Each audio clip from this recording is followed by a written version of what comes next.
نحمدہ ونصلی ونسلم علی رسولہ النبی الکریم۔ ناظرین السلام علیکم ورحمۃ اللہ وبرکاتہ۔ ناظرین، آج میں سورہ کوثر کا ایک خاص عمل آپ کی خدمت میں پیش کرنے کی سعادت حاصل کرتا ہوں۔ ناظرین، سورہ کوثر تمام پریشانیوں کا حل ہے۔ سورہ کوثر کی وجہ سے اللہ تعالیٰ خوشیاں عطا فرماتے ہیں، اور اگر کسی کا کام رک گیا ہے تو سورہ کوثر کے اس خاص عمل کی برکت سے انشاءاللہ وہ کام بن جائے گا۔ کاروبار کی وجہ سے پریشان ہے تو بھی یہی عمل کریں، بے اولاد خواتین و حضرات بھی یہی عمل کریں، اللہ تعالیٰ سورہ کوثر کی برکت سے اولاد سے بھی نوازے گا۔ رزق کی وجہ سے پریشان ہے، کوئی تنگ دست ہے، غربت کا سامنا ہے، فقر و فاقہ کا سامنا ہے، تو یہ عمل کرے، اللہ تبارک و تعالیٰ خوب عروج عطا فرمائے گا، کاروبار میں بھی ترقی ملے گی۔ نوکری کی وجہ سے پریشان ہے تو بھی یہی عمل کرے۔ غرض یہ کہ جس طرح کی بھی کوئی پریشانی آپ کو لاحق ہے، صرف اور صرف سورہ کوثر کا عمل کریں، انشاءاللہ چند دنوں میں آپ کی وہ پریشانی خوشی میں بدلنے والی ہے۔ اس سے پہلے کہ میں عمل اور اس کا طریقہ عرض کروں، ہمیشہ کی طرح مؤدبانہ عاجزانہ درخواست ہے، آپ خود قرآن کریم پڑھنا چاہیں یا پھر اپنے بچوں کو قرآن کریم کی تعلیم دلوانا چاہیں تو آپ آن لائن کلاسز کے لیے ہم سے رابطہ کر سکتے ہیں۔ آپ گھر بیٹھے بٹھائے اپنی مرضی کا وقت مقرر کر کے ہم سے قرآن کریم سیکھ سکتے ہیں، آن لائن کلاسز کی سروس لے سکتے ہیں۔ ناظرین، سورہ کوثر کے بارے میں مفسرین نے بہت کچھ لکھا ہے، مفسرین کے بہت اقوال ہیں سورہ کوثر کے فوائد اور فضائل کے حوالے سے۔ میں اختصار کے ساتھ دو قول پیش کرتا ہوں۔ اللہ تعالیٰ نے ارشاد فرمایا، انا اعطیناک الکوثر، اے محمد صلی اللہ علیہ وسلم، ہم نے آپ کو کوثر عطا کیا۔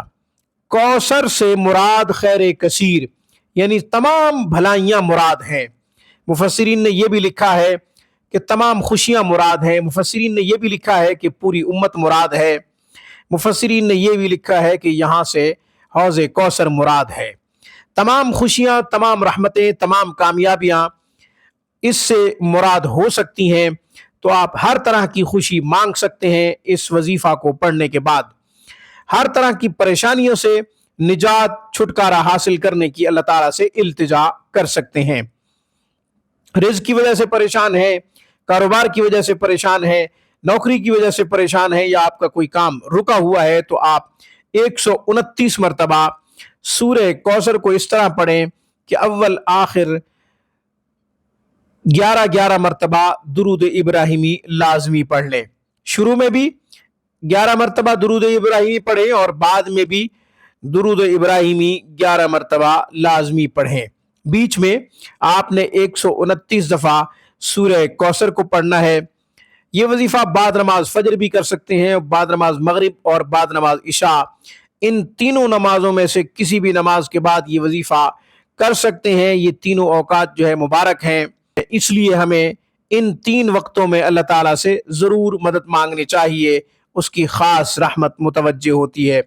مغرب کے بعد بھی اس کی خاص رحمت متوجہ ہوتی ہے، رات کے وقت بھی اس کی خاص رحمت متوجہ ہوتی ہے، اور فجر کی نماز کا جو وقت ہوتا ہے، اس کے بعد کا جو وقت ہوتا ہے، فرشتوں کی تبدیلی کا وقت ہوتا ہے، وہ بھی بہت مبارک وقت ہوتا ہے۔ جس طرح کی بھی خوشیاں مانگیں گے اللہ تعالیٰ ضرور عطا کرے گا۔ اللہ آپ کی اس دنیا کو جنت بنا دے گا۔ میں نے بات ختم کر دی ہے، سمندر کو کوزے میں بند کر دیا ہے کہ اللہ اس دنیا کو آپ کے لیے جنت بنا دے گا انشاءاللہ، بشرط یہ کہ یقین کے ساتھ یہ وظیفہ پڑھیں، اللہ تعالیٰ کی ذات پہ بھروسہ کر کے یہ وظیفہ پڑھیں، عجز و انکساری کے ساتھ پڑھیں، اللہ تعالیٰ سے گڑ گڑا کے مانگیں، اللہ تعالیٰ ضرور عطاؤں کی بارش کرے گا۔